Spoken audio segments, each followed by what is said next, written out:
that isn't allowed, but after reading that مجھے وہ perception کی question آیا کہ ہمیں کیسے پتہ چلے گا کہ جو ہم perceive کر رہے ہیں even reading a قرآنی آیت تو اس میں ہمیں یہ صحیح ہے یہ جو perception اوکے آسان جواب ہے اس سوال کا. اللہ تعالیٰ کی تمام آیات جو ہے نا وہ صورتوں کے اندر ہے, اور صورتوں کے بارے میں اللہ نے کہا ہے احکمت آیاتہ, جس کی آیات ایک دوسرے کے ساتھ پرو دی گئی ہیں.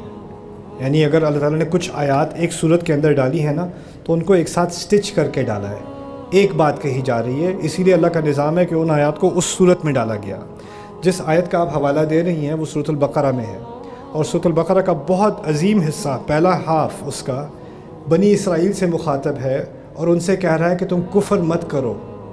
اور ان کا کفر کیا ہے کہ وہ اس نبی کو, اس رسول کو نہیں مان رہے ہیں. اسی لیے کہا ہے بنی اسرائیل سے وَلَا تَكُونُوا أَوَّلَ كَافِرٍ بِهِ, تم اس میں کفر کرنے والے پہلے مت بن جاؤ, اس قرآن میں کفر کرنے والے. یعنی وہ اللہ پر ایمان رکھتے ہیں, موسیٰ پر ایمان رکھتے ہیں, تورات پر ایمان رکھتے ہیں جن کا ذکر ان صاحب نے کیا, لیکن ان کا ایمان کس پر نہیں ہے؟ اس قرآن پر نہیں ہے اور اس رسول پر نہیں ہے. اور ان کو کہا جا رہا ہے اب کفر مت کرو, اب کفر مت کرو. اور اسی کفر اور ایمان کی جو کشمکش بقرہ میں بتائی گئی ہے وہ اہل ایمان اور اہل مکہ کے درمیان نہیں ہے, وہ اہل ایمان مسلمانوں کے اور بنی اسرائیل کے درمیان کی بات کی جا رہی ہے. تو یہ جو جس چیز کو ہم ایمان, جس چیز کی بنیاد پر ایمان کو ڈیفائن کیا گیا سورۃ البقرہ کے اندر, اس کو سامنے رکھنے کی بہت ضرورت ہے. پھر آگے سب سے بڑا امتحان آیا تھا کہ قبلے کی جو ڈائریکشن ہے وہ چینج کر دی اللہ تعالیٰ نے سورۃ البقرہ میں. ان آیات سے پہلے قبلہ مختلف کعبے کی طرف ہو گیا, اور جن لوگوں نے نہیں ماننا تھا, کیونکہ بنی اسرائیل اصل میں خوش تھے کہ یہ ہماری سے کئی نماز پڑھتے ہیں, اس کا مطلب ہے اللہ بھی مانتے تو نہیں نبی کو, لیکن اندر اندر تو پتہ ہے کہ نبی ہے, تو وہ اندر سے راضی تھے کہ یہ چلو کم از کم نماز تو ہماری طرف پڑھ رہے ہیں, پھر بھی ہماری انڈورسمنٹ ہو رہی ہے. لیکن جب قبلے کی سمت بنتی ہے ما واللہ عن قبلتہم التی کانوا علیہا قل للہ المشرق والمغرب, تو یہ جو ساری ڈبیٹ ہو رہی ہے اس میں انہوں نے جو پارشل ایمان رکھا ہوا تھا نا جان بوجھ کر, اس کی نفی کی جا رہی ہے. اس کا مطلب یہ نہیں کہ تمام عیسائی اور تمام یہودیوں پر ایک ہی فتویٰ لگایا جا رہا ہے, ایسی بات بھی قرآن میں نہیں ہے. لیکن آیات کا حوالہ دینا بغیر اس کے کانٹیکسٹ کو سمجھے یہ ایک بہت زیادتی ہے قرآن کے ساتھ, اور اس زیادتی میں ہم عام طور پر آسانی سے مبتلا ہو جاتے ہیں. تو میری ریکمنڈیشن یہ ہوگی کہ کسی ایک ایشو پر کسی کی بات سن کر ایک آیت کا حوالہ لے کے, اس سے بہتر یہ ہے کہ اگر انسان فوراً ایک صورت کو پڑھ لے نا, ایک صورت کا باقاعدہ مطالعہ کر لے اور اس کے بارے میں تحقیق کر لے اور پوچھ لے, اور پھر جب یہ سوال آئے اس کو بھی اس کانٹیکسٹ کے ذریعے سمجھ لے, تو اس کنفیوژن کے پیدا ہونے کا امکان ہی نہیں رہتا انشاءاللہ. اوکے, جی, ٹو مور. وعلیکم السلام.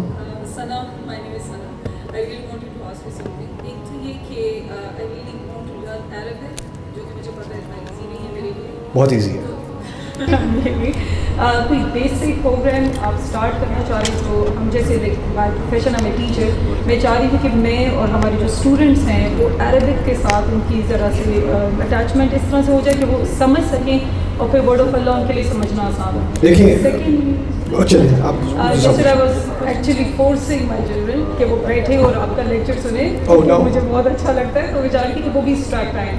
لیکن جو ایج گروپ ہے 7 سے 12 یا 15 ایئرس کی, ان بچوں کے لیے ہم کس طریقے سے ان کو اسلام کی طرف لائیں یا ان کو سمجھائیں, کیونکہ ابھی آپ نے لیکچر میں کہا نا تو ہماری آنے والی جنریشن شک میں نہیں ہونی چاہیے. تو ورڈ آف اللہ ان کے لیے ہم کیسے ایزی کریں کہ وہ اس میں انٹرسٹ بھی لیں اور ان کو سمجھ بھی ان کی ایج کی اکارڈنگ. Thank you. پہلی بات عربی کے بارے میں, آپ میں سے جو لوگ دلچسپی رکھتے ہیں, اور صرف وہ لوگ جو دلچسپی رکھتے ہیں, عربی زبردستی کبھی کسی کو نہیں پڑھانی چاہیے. It's a form of torture. لیکن جو لوگ واقعی ہمت کرتے ہیں اور چاہتے ہیں کہ عربی سیکھنا شروع کریں قرآن سمجھنے کے لیے, آپ لوگوں کے پاس تو بہت بڑا ایڈوانٹیج ہے. آپ لوگ عربی پڑھ لیتے ہو سمجھے بغیر, حروف اور قرات تو آپ کر لیتے ہو نا. یہ بھی جو لوگ امریکہ میں جن سے میں ملتا ہوں جو مسلمان ہوتے ہیں ان کے لیے تو الف با بھی نہیں ان کو معلوم نا, تو ان کے لیے پہلے وہ سفر طے کرنا ہوتا ہے. تو آدھے سے زیادہ سفر تو آپ طے کر چکے ہو. تو آپ لوگوں کے لیے اگر آپ یوٹیوب پر جا کر ایک چیز سرچ کر لو, dream intensive 1 Day 1, dream intensive 1 Day 1. میرا ایک پروگرام آن لائن ہے جہاں میں نے 2 بچوں کو قرآن کی عربی سمجھنے والی عربی پڑھانی شروع کی. اس کے انٹینسو میں نے سارے یوٹیوب پہ ڈالے ہوئے ہیں. اور اس سے الحمدللہ I think millions of people now are following it around the world. آپ بھی اس کا فائدہ اٹھا سکتے ہو, اور بہت جلد انشاءاللہ اس سب کا ترجمہ اردو میں بھی ہونے والا ہے, لیکن فی الحال انگلش میں موجود ہے اور وہ بہت آسان ہے فالو کرنے کو. اس کی انسٹرکشن شروع میں ہی ہے کہ کیسے کرنا ہے اور کیا کرنا ہے. اس کے سارے مٹیریلس میں نے فری اویلیبل کر دیے ہیں, وہ آپ اپنے طور پہ کر سکتے ہو. اگر اسٹوڈنٹ گروپس ہیں وہ اس کو ایک ساتھ مل کر پڑھنا چاہ رہے ہیں, پڑھانا چاہ رہے ہیں, وہ بھی اس کا استعمال کر سکتے ہیں. ہو سکتا ہے ہمارے کراؤڈ میں بھی کوئی ڈریم اسٹوڈنٹس ہوں, مجھے معلوم نہیں کہ ہیں کہ نہیں ہیں. ایک دو اوکے فیو ماشاء اللہ, السلام علیکم. تو اس کو آپ شروع کریں, انشاءاللہ اس کا بہت فائدہ ہوگا. بچوں کے لیے میرے نزدیک کورسز اور بہت زیادہ لیکچرز وغیرہ جو ہمیں پسند آتے ہیں وہ ان کو پسند آئے نہ آئے, میرے نزدیک جتنا آپ بچے کو فورس کرو گے اتنا وہ بور ہوں گے. بچوں کو چاہیے کہ ہم پہلے ان کی بات ہم سنیں اور ان کے سوالات سنیں, اور جب ان کو کچھ دوست بھی دیں اسلام کا تو اس میں علم کا فوکس کم ہو, عقل کا فوکس زیادہ ہو. یعنی زیادہ معلومات بھی زیادہ نہیں دے رہے, تھوڑی سی 5 منٹ کی بھی آپ نے بات کی ہے یا کوئی ویڈیو لگائی ہے, کچھ کیا ہے 5 منٹ کے لیے بھی, لیکن اس کے بعد آپ اس کے بارے میں ایک عقلی گفتگو کر رہے ہیں, اس کے بارے میں کوئی انٹلیکچوئل ڈسکشن کر رہے ہیں, اور بچوں سے بچوں کی طرح بات نہیں کر رہے, بڑوں کی طرح بات کر رہے ہیں. اس کے بارے میں کیا سوچا ہے, اس کے بارے میں کیا سوال آئے ہیں, جو سنا ہے. ٹیسٹ کرنے کے بجائے جیسے آپ کسی دوست سے بات کر رہے ہو نا, کسی چھوٹے سے نہیں, کیونکہ چھوٹے سے بات کر اچھا کیا سیکھا, اب بتاؤ کیا کہا تھا انہوں نے, یہ نو دیٹس انوئنگ. بلکہ ایسے میں اس کے بارے میں یہ سوچ رہی تھی, تم کیا سوچتی ہو اس کے بارے میں, تم کیا سوچتے ہو اس کے بارے میں. جب تم یہ یہاں پر جیلسی کی بات ہو رہی تھی, فرض کریں آپ نے سورۃ الناس پہ لگا دیا نا, وَمِن شَرِّ حَاسِدٍ إِذَا حَسَدَ, تو آپ بچے سے بات کر رہے ہیں. ایک دفعہ میری دوست تھی, اس کے ساتھ اس کی کچھ سہیلیاں جیلس تھیں, انہوں نے یہ کہ آپ نے کوئی کہانی سنا دی جیلسی کے بارے میں. آپ نے اپنے بچے کو, تمہارے ساتھ تم نے کبھی جیلسی دیکھی ہے, ہاں میرے اسکول میں تو بہت ہوتی ہے. اب اس جیلسی کے بارے میں بات کرنا شروع ہو گیا بچہ. جتنا آپ کا بچہ سبجیکٹ کے بارے میں بات کرے گا نا, اتنا امکان ہے کہ دل میں وہ بات جو آپ نے ڈالنی ہے وہ چلی جائے گی. تو بات زیادہ کرنے سے سمجھ نہیں آتی, اصل میں کم کرنے سے سمجھ آتی ہے. اور کبھی کبھار بات سمجھانی ہو نا تو بات سننی پہلے پڑتی ہے. اس کا اگر آپ ایک ماحول بنا دیں اپنے گھر کے اندر اپنے فیملی کے ساتھ, تو اس کا بہت زبردست اثر ہوگا انشاءاللہ تعالی. السلام علیکم. وعلیکم السلام. My name is Isaac Sorab. I'm the son of one of your biggest fans.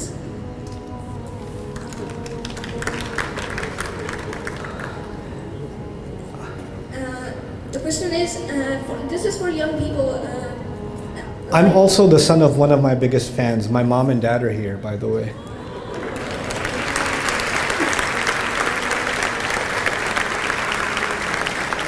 Okay, yeah. Everyone knows jinns, yeah? Everyone knows jinns? I mean, I don't know them.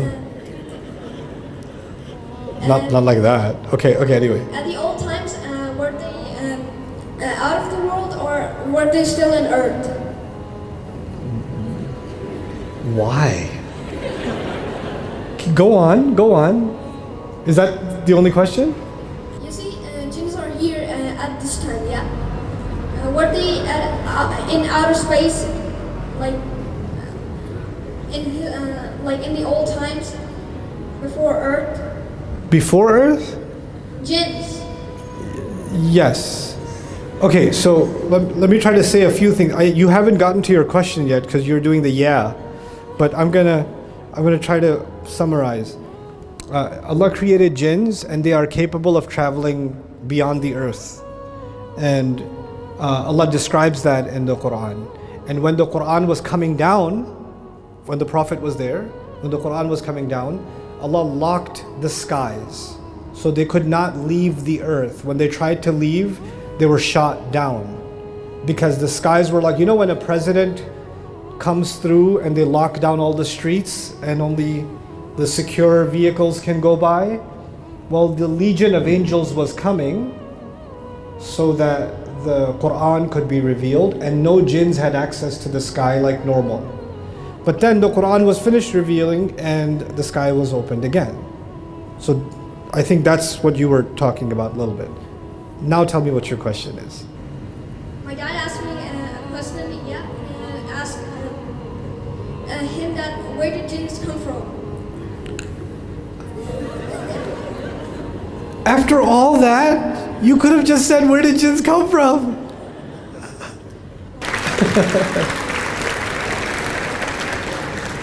Okay, last question.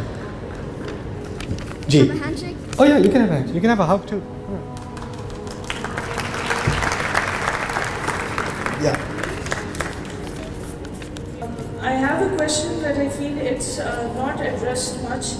I want to know your advice for mothers of young children. Like your lecture was mostly about how we can connect with Allah.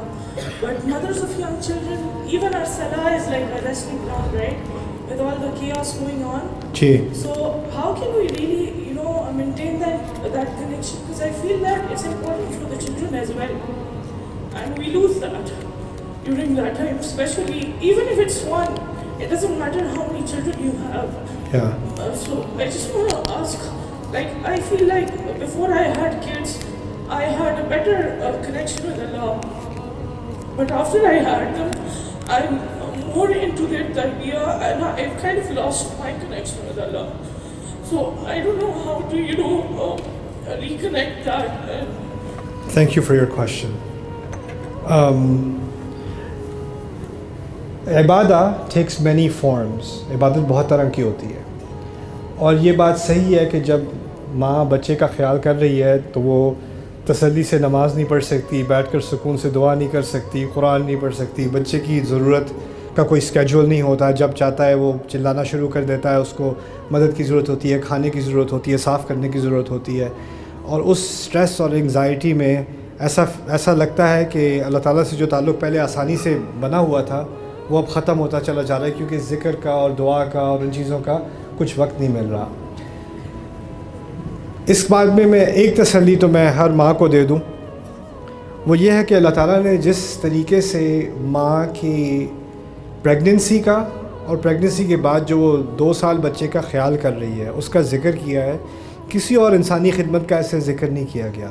اللہ تعالیٰ نے اس کو acknowledge کیا ہے اور اس کی بنیاد پر انسان سے کہا ہے کہ ماں سے بہترین تعلق کر. اور عجیب بات یہ ہے کہ جن آیات میں اللہ تعالیٰ نے یہ بات کی ہے, پہلے کہا ہے میری عبادت کرو, لیکن عبادت کس بنیاد پر کرو, کن احسانات کی بنیاد پر کرو, ان کا ذکر نہیں ہے. جب ماں کی بات آتی ہے تو ماں کے احسانات کی لسٹ بنا کر پھر کہا ہے نشکر لی ولی والدی کا, یعنی ماں کو اللہ تعالیٰ نے اس کی جو کنٹریبیوشن ہے خاص کر ان 2 سالوں میں, ان ارلی ایئرس میں جو کنٹریبیوشن ہے اس کو اتنا بڑا اعزاز دیا گیا ہے that she is the mother of a baby and that's not an easy thing. اور یہ اعزاز اس لیے بھی دیا گیا ہے کہ ماں کے لیے صرف پریگننسی ہی مشکل نہیں ہوتی, ڈیلیوری ہی مشکل نہیں ہوتی, چھوٹے بچے کا خیال فل ٹائم سے زیادہ ہوتا ہے, 24/7 ہوتا ہے, اور وہ بھی فزیکلی ریکور ہونے سے پہلے ہی وہ اس کام میں لگ جاتی ہے اور اس کی زندگی ختم ہو جاتی ہے, اس کی لائف کوئی رہتی نہیں ہے. وہ کسی سے 5 منٹ بات کرنا چاہے 30 سیکنڈز بعد آئی ہیو ٹو گو. اس کا اپنے شوہر کے ساتھ ویسا ریلیشن شپ نہیں رہ سکتا, اس کا اپنے ساتھ ایسا ریلیشن شپ نہیں رہ سکتا, اس کا باہر جانے کا, تفریح کا, بریک کرنے کا, سونے کو اگر 2 گھنٹے مل جائیں تو جنت لگتا ہے. تو وہ جس مشکل سے گزرتی ہے اس کو اللہ تعالیٰ نے ایکنالج کیا ہے اور اس ایک لمحے کو اللہ تعالیٰ نے عبادت قرار دیا ہے اور اتنی عظیم خدمت قرار دیا ہے کہ اس کی بنیاد پر اولاد کو منیمل کہا ہے کہ منیمم تمہارا والدین کے ساتھ کیا ہے, احسان ہے. اللہ تعالیٰ کے ساتھ منیمم اسلام ہے, اس کے بعد ایمان ہے, اور میکسیمم کیا ہے, احسان ہے. لیکن والدین کے ساتھ بہترین کم از کم ہے, اور اس کی بنیاد اللہ نے بتائی ہے ماں کی خدمت. تو آپ کا جو کنیکشن جس طریقے سے تھا نا, جس طریقے سے آپ نماز پڑھ سکتی تھی یا ذکر کر سکتی تھی یا قرآن پڑھ سکتی, وہ چیزیں ٹھیک ہے وہ ابھی نہیں ہو سکتا کیونکہ چھوٹے بچے ہیں. لیکن جس کم لمحوں میں آپ جو بھی دعا کر سکتی ہو یا بچے کا خیال بھی کر رہی ہو, اس میں سے کوئی ایک ایسا لمحہ نہیں گزرا جس کو اللہ تعالیٰ عبادت قرار نہیں دے رہا اور فرشتے اس کو آپ کے کھاتے میں نہیں لکھ رہے. تو اس چیز میں انسان کو امید لینی چاہیے کہ عبادت کا ایک طریقہ نہیں ہوتا, بہت سارے طریقے ہوتے ہیں. اللہ کو خوش کرنے کا ایک راستہ نہیں ہوتا, بہت سارے ہوتے ہیں. اور یہ نہیں سوچنا چاہیے کہ میں کیونکہ وہ پرانا والا نہیں کر سکتی اب تو اب اس کی حیثیت کم ہے. ہو سکتا ہے اس کی حیثیت ان تمام عبادتوں سے زیادہ ہو, ایسا بھی ہو سکتا ہے اللہ تعالیٰ کے نزدیک. تو امید رکھنی چاہیے. جزاک اللہ خیر. السلام علیکم ورحمۃ اللہ وبرکاتہ.